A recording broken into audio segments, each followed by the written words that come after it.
السلام عليكم. اليوم ان شاء الله غادي نحضر معكم واحد التحليه صحيه اللي غتنفعكم في هذا رمضان. نخليكم مع المقادير وطريقه التحضير. ناخذ نسترة الحليب، حفينه ديال اللوز، حفينه ديال التمر، حبات البنان وفلونة الكراميل. غادي ناخذ الخلاط ديالنا، غادي نضيفو فيه نسترة الحليب،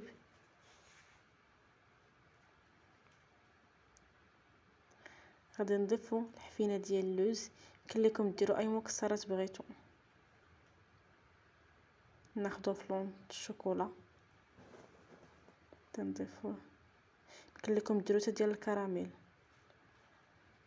غادي نحليو بواحد الحبات البنان وسبعة ديال التمرات.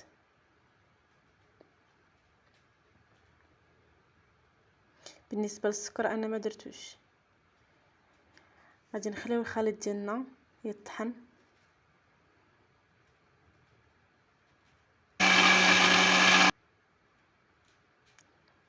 ما كنصفيوش حتى كيولي بهذا القوام. غادي نضيفوه في واحد الكاسرونه وغادي نديرو على نار مهيله مع التحريك. غادي نبقاو نحركو واحد 5 ديال الدقائق حتى كنشوفوه بدا كيعقد. كيولي عندنا بهذا الشكل.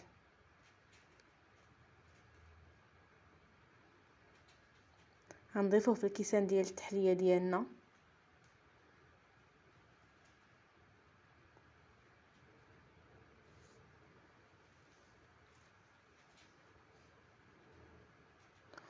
وغنديروه في الثلاجه واحد الساعه حتى كيشد راسو. من بعد كنزينوه بالديسير اللي بغينا.